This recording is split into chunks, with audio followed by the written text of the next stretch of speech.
Hello students, very good evening. Welcome to ఎల్టెక్స్ classes. SBI clerk notification release అయిపోయింది. మరి ఈ notification యొక్క most important డీటెయిల్స్ని మనం వన్ బై వన్ చకచక చూసేద్దాము.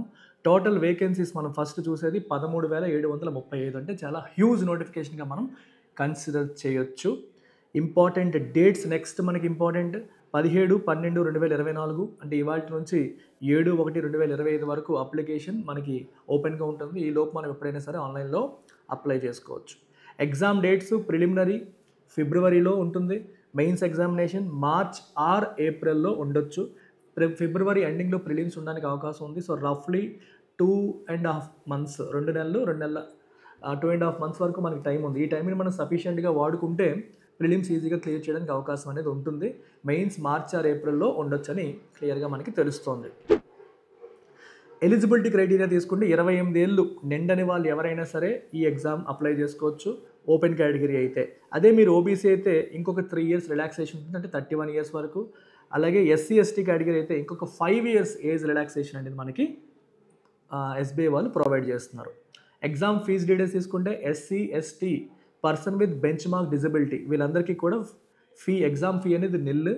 జనరల్ ఈడబ్ల్యూఎస్ ఓబీసీ కేటగిరీకి ఎగ్జామ్ ఫీ అనేది 750 రూపీస్గా నిర్ధారించారు. Now the most important thing, vacancy details. మొత్తానికి 13,000 పైగా వేకెన్సీలు ఉన్నప్పటికీ కూడా ఆంధ్రప్రదేశ్లో ఎన్ని ఉన్నాయంటే 50, తెలంగాణలో ఎన్ని ఉన్నాయంటే 342. తెలంగాణలో పర్లేదు డీసెంట్గా ఉన్నాయి, ఆంధ్ర బాగా తక్కువ ఉన్నాయి, కర్ణాటకలో 50 ఉన్నాయి. అయితే కర్ణాటక మీరు అప్లై చేయాలంటే లాంగ్వేజ్ ప్రొఫిషియన్సీ టెస్ట్ కన్నడ మీరు పాస్ అవ్వాల్సి ఉంటుంది. అయితే ఎస్బీఐ వాళ్ళు ఇచ్చిన నోటిఫికేషన్ మీరు జాగ్రత్తగా గమనిస్తే 10th లేదా ఇంటర్ మార్క్ షీట్లో హిందీ అనేది మీకు ఉంటే, మీరు హిందీ కూడా మీకు థర్డ్ లాంగ్వేజ్గా మీరు రాసి ఉంటే, ఆ మార్క్ షీట్లో హిందీ అనేది కనిపిస్తే దాన్ని మీరు ఎవిడెన్స్గా ప్రొడ్యూస్ చేయగలిగితే హిందీ లాంగ్వేజ్ లోకల్ లాంగ్వేజ్గా ఉన్న ఏ రాష్ట్రంలోనైనా మీరు అప్లై చేసుకోవచ్చు. ఆ రాష్ట్రంలో మళ్ళీ లాంగ్వేజ్ ప్రొఫిషియన్సీ టెస్ట్ అనేది రాయాల్సిన అవసరం లేదు. You need not right language proficiency test. Hindi అనేది మీరు 10th క్లాస్ కానీ ఇంటర్మీడియట్లో కానీ మీకు ఉంటే. సో మెజారిటీ తెలుగు రాష్ట్రాల వాళ్ళందరికీ కూడా హిందీ అనేది 10th క్లాస్లో ఉండి ఉంటుంది. కాబట్టి హిందీ లాంగ్వేజ్ లోకల్ లాంగ్వేజ్ ఉన్న ఏ రాష్ట్రానికి మీరు అప్లై చేసినా సరే అక్కడ లాంగ్వేజ్ ప్రొఫిషియన్సీ టెస్ట్ రాయాల్సిన అవసరం ఉండదు. సో అలా మీరు తీసుకున్నప్పుడు పోస్టులు ఎక్కువగా ఉన్న రాష్ట్రాలు కొన్ని గమనించండి.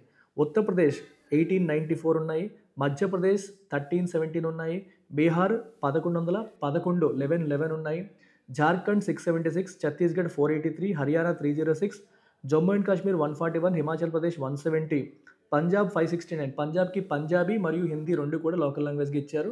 రాజస్థాన్ 445, ఢిల్లీ 343, ఉత్తరాఖండ్ 316. వీటిల్లో ఏవైనా మీరు అప్లై చేయొచ్చు. నెంబర్ ఆఫ్ పోస్టులు ఎక్కువగా ఉన్న స్టేట్స్ కావాలంటే టాప్ 4 ఇక్కడ మనం మెన్షన్ చేసాం. Top 3 UP, Madhya Pradesh and Bihar. అయితే అక్కడ జనాభా కూడా ఎక్కువ ఉంటారు, అక్కడ మీరు ఏమైనా అప్లై చేస్తే రావడానికి అవకాశం అనేది ఎక్కువ ఉంటుంది. సో ఈ స్లైడ్ మీరు స్క్రీన్ షాట్ తీసుకోండి, వెరీ వెరీ ఇంపార్టెంట్.